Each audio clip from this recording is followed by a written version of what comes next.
বন্ধুরা, আশা করি আপনারা সবাই ভালো আছেন। আজকে আমাদের রেসিপি আলু পটল আর বড়ি দিয়ে একটা নিরামিষ ঝোল। এটা এই গ্রীষ্মের দুপুরে ভাত দিয়ে খেতে কিন্তু ভীষণ ভালো লাগে। সঙ্গে থাকুন দেখার জন্য।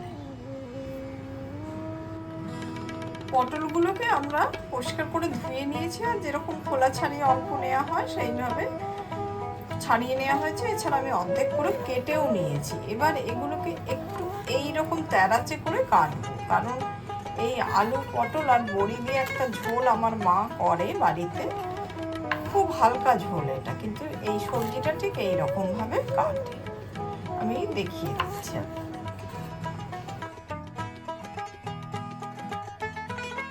পটলগুলো আমার সমস্ত কাটা হয়ে গেল। কড়াইতে সর্ষের তেল গরম করতে বসিয়ে দিলাম। কড়াইতে তেলটা আমাদের গরম হয়ে গেছে। এবার আমি বড়িগুলোকে ভেজে নিচ্ছি।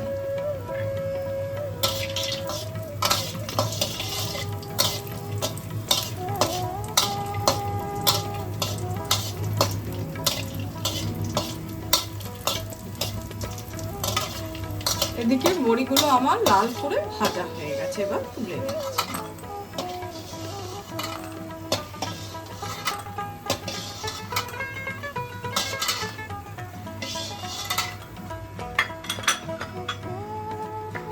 ওই তেলেই আমরা পটলগুলোকে ভেজে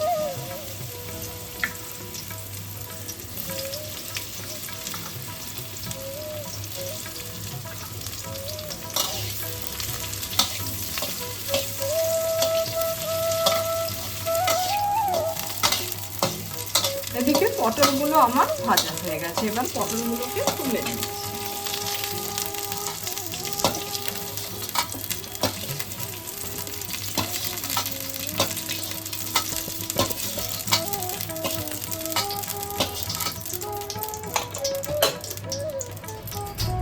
কড়াইতে সর্ষের তেল ঢেলে নিলাম।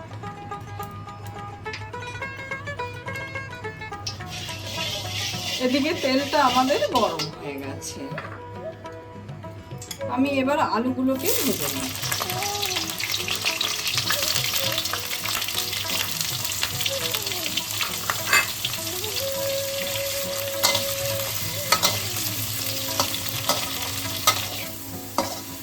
এদিকে আলুগুলো আমার বেশ ভালো করেই ভাজা হয়ে গেছে। উল্টো পাল্টে আলুগুলোকে এবার আমি তুলে নিই।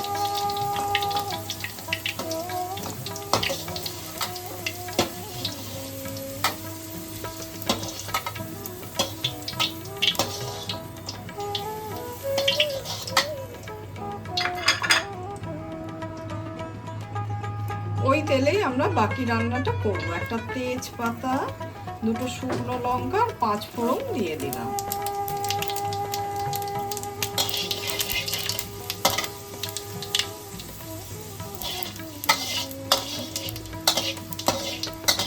ফোড়নটা একটু কালচে করে ভাজতে হবে, তাহলেই এর গন্ধটা খেতে বেশি সুন্দর।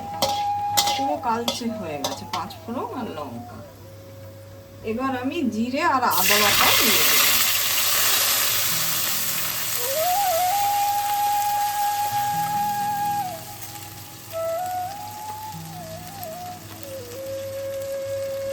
অল্প করে হলুদ দিয়ে দিলাম। হলুদটা কিন্তু খুব বেশি দেব।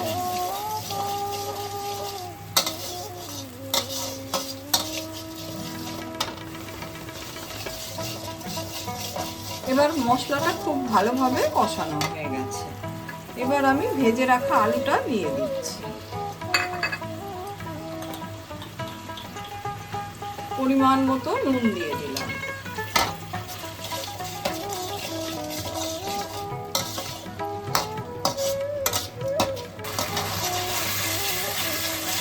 আলু সহ মশলাটা খুব ভালোভাবে কষানো হয়। এবার আমি জল ঢেলে দিচ্ছি।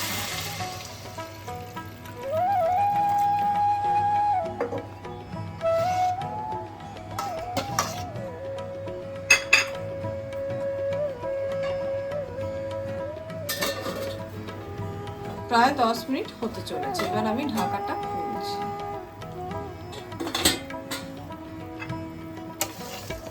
এদিকে আলুটা আধ সেদ্ধ হয়ে গেছে।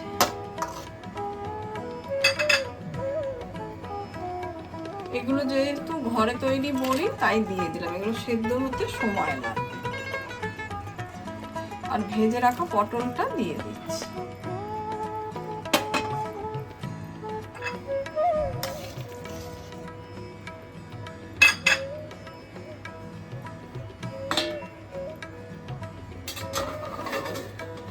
আমি ঢাকাটা খুলে দিয়েছি।